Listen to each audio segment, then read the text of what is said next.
Disney's Scary Storybook Collection. Mickey Mouse, Runaway Brain. It was a dark and stormy night. Thunder crashed as a bolt of lightning lit up the sky. Mickey Mouse stood in front of his television set. He was playing one of his favorite video games.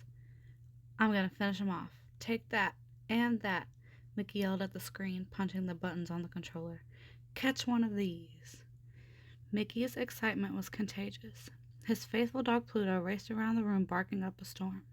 Just then, the doorbell rang. But Mickey was so absorbed in the game he didn't even hear it. "Mickey? Hello?" called out a high voice. It was Mickey's longtime girlfriend, Minnie Mouse. Minnie planted herself in front of the TV screen and began chattering excitedly. It was a very special night, the anniversary of Mickey and Minnie's very first date. Unfortunately, Mickey had forgotten all about it.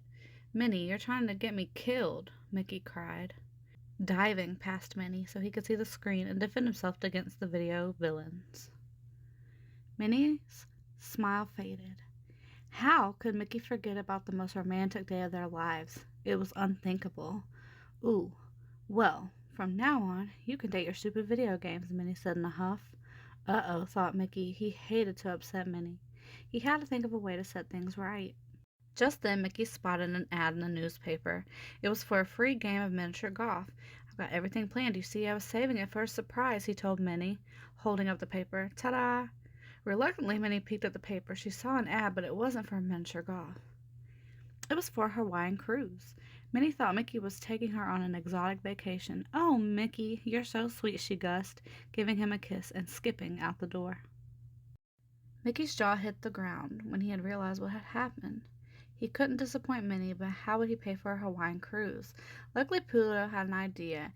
He brought Mickey the want ads. "Earn $999.99 for a mindless day's work," read Mickey. "Oh boy, I'm back in business."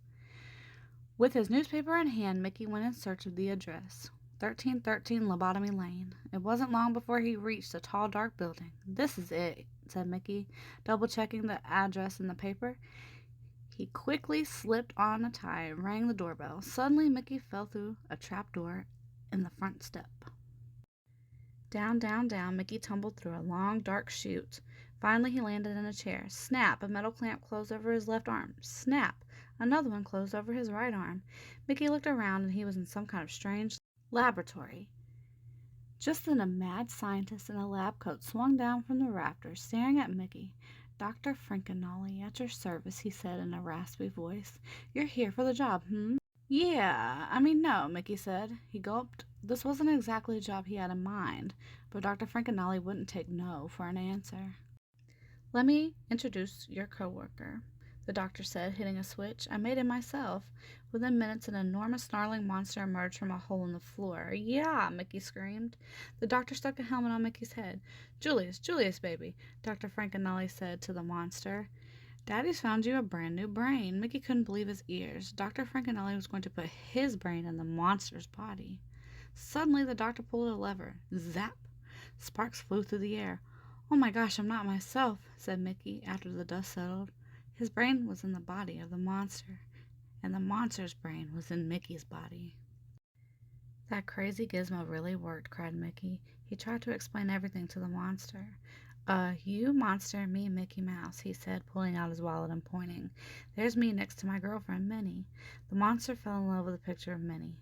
"Minnie, Minnie," he chanted, escaping from the lab. Meanwhile, in a surf shop downtown, Minnie flipped through racks of colorful bathing suits, searching for the perfect suit to wear on the cruise to Hawaii. Just then, the monster in Mickey's body crashed through the front door of the store. Mickey, in the monster's body, followed close on his heels. With a shriek, Minnie began pelting Mickey with a flipper. Then she pulled the monster outside. She didn't realize that the real Mickey was stuck in the monster's body. Minnie and the monster started to run. Suddenly, Mickey drove by in a bus. He grabbed Minnie's hand and pulled her on board. "Minnie, stop. It's Mickey," he said. As they drove through a construction site, Mickey explained what had happened. Then Mickey and Minnie jumped off the bus. They were able to swing to the top of a building on a crane. Then Mickey went to battle with the monster. Seconds later, an electrical explosion lit up the sky. While fighting, Mickey and the monster had tumbled into a power line. The shock switched back their brains. Now Mickey had his body back and Minnie by his side, but there was one problem. The monster had crashed into a giant billboard and was holding Mickey in one hand and Minnie in the other. "Roar!" roared the monster, and he broke through the billboard. Mickey knew that he had to save Minnie and himself, so he chomped down on the monster's hand. As Minnie watched in horror, the monster flung Mickey off the edge of the building. Luckily, Mickey landed safely on a window washer platform. Then, grabbing some rope, Mickey quickly tied up the monster. "Oh, Mickey," said Minnie with a sigh.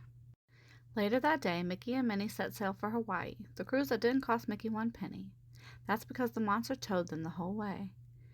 "You're so romantic," Minnie said, giving Mickey a great big kiss. This was one anniversary Mickey would never forget. The end.